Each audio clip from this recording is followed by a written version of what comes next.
Programme আজকে শেষ হয়ে যাবে, আনুষ্ঠানিক ঘটনার কোনো প্রয়োজন নেই। তার আগে দু একটি কথা বলবো। মর্যাদার দাবি, হৃদয়ের দাবি, আমরা জাতির কারিগর, দশম গেট আমাদের অধিকার। একটাই যুক্তি, দশম গেটে মুক্তি, বৈষম্যহীন বৈশ্য হওয়া, দশম গেট মদের চাওয়া।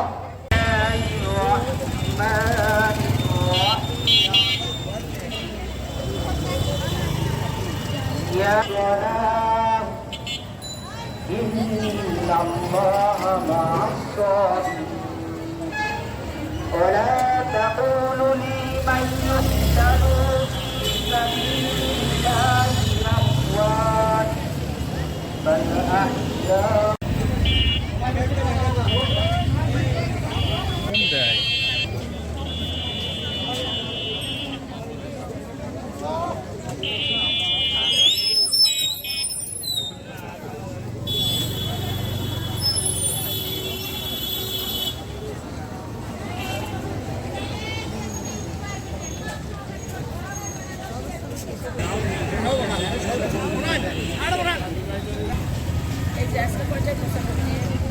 শিক্ষকরা আজকে এক হয়েছেন আমাদের এই দশম গেটের বাস্তবায়ন করে আমাদের প্রাথমিক সহকারী শিক্ষকদের জীবন মান উন্নত করবেন বলে আশা রেখে আমার বক্তব্য শেষ করছি।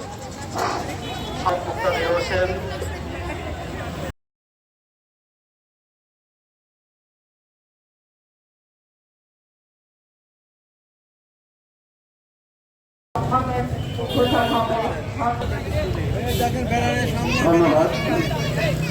আপনারা সবাই অত্যন্ত কষ্ট এবং পরিশ্রম করে সারাদিন আসলে ভরমাত্র অবস্থায় আমাদের এখানে এসেছেন। এই জন্য আপনাদের প্রতি সবাইকে জানাই আন্তরিক অভিনন্দন এবং কৃতজ্ঞতা।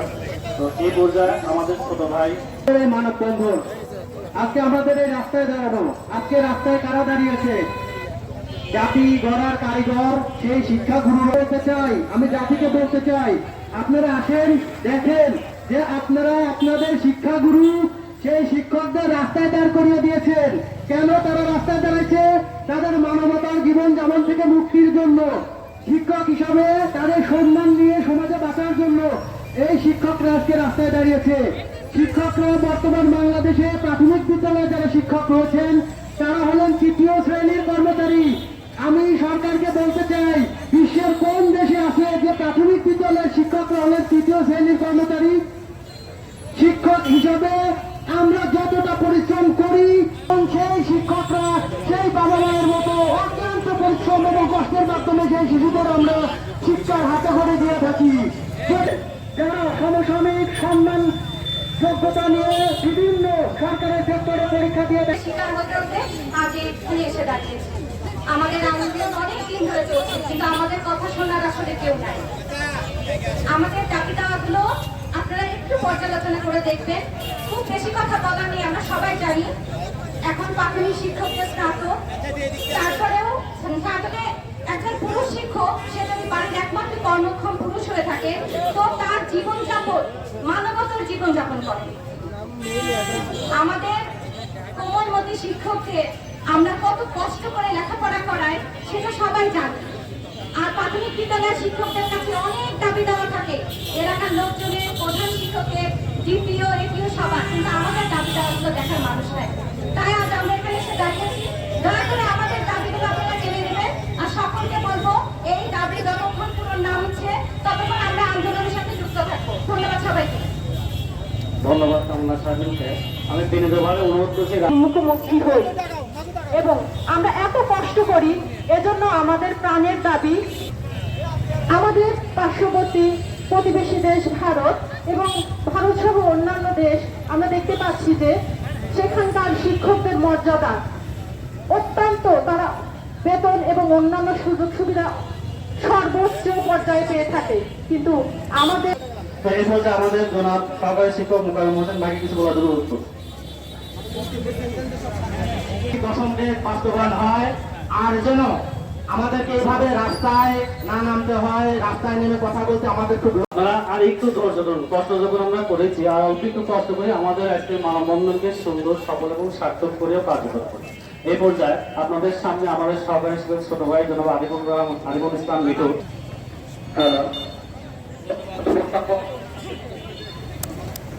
তারা ধন্যবাদ। আমাদের যে সকল সহকারী শিক্ষকবৃন্দ ক্লাস্টার ভিত্তিক বিভিন্ন স্কুল হেডমাস্টার প্লাস সহকারী অর্গানাইজ করেছে তাদের সবাইকে প্রধান শিক্ষকের প্রতি নেতা হল লাগলো 186টা স্কুলের প্রধান শিক্ষকের প্রতি সকল সহকারী শিক্ষকের পক্ষ থেকে আন্তরিক কৃতজ্ঞতা প্রকাশ করছি।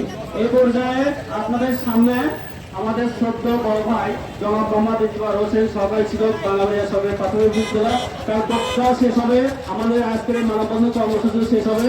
ধন্যবাদ সবাইকে, ধন্যবাদ উপস্থিতি।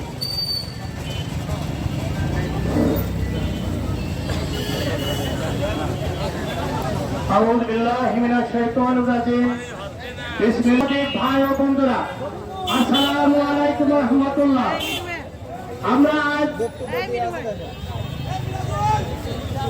আমরা অত্যন্ত দুঃখের সাথে বলতে চাচ্ছি, আমরা আজ মানববন্ধন করছি কেন, শিক্ষকরা রাস্তায় নামবে কেন?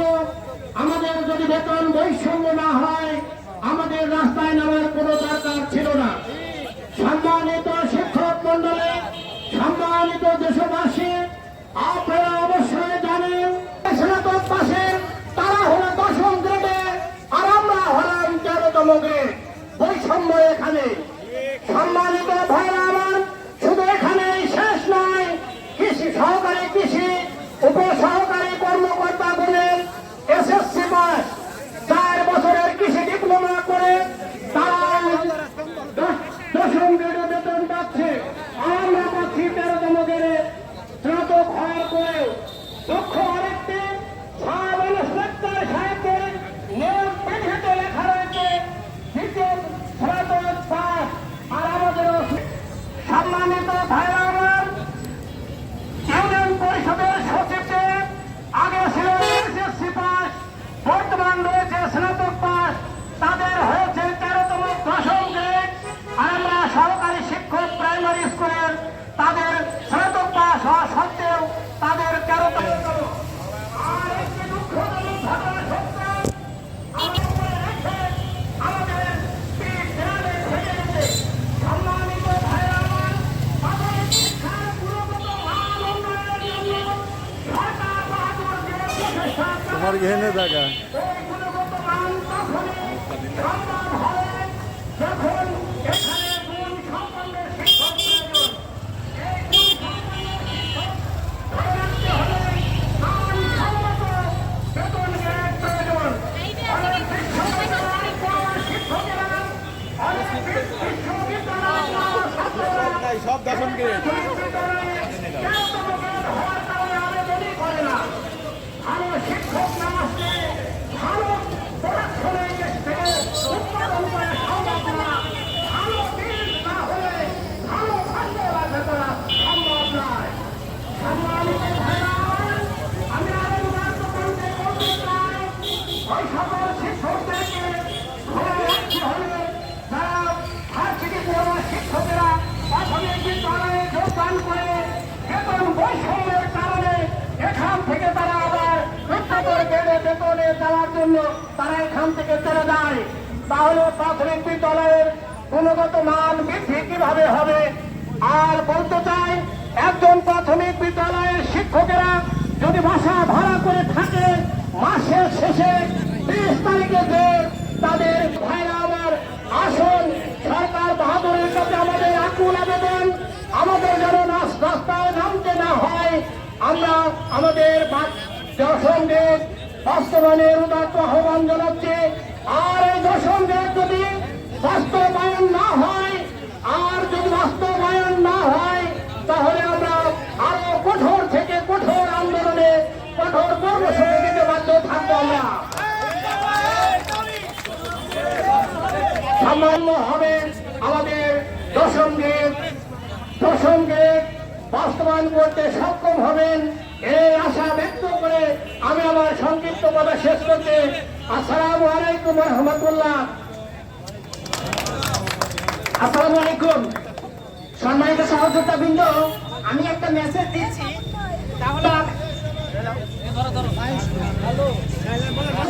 আমরা আজকে আন্দোলন যেটা আসছে, সবাইকে ধন্যবাদ।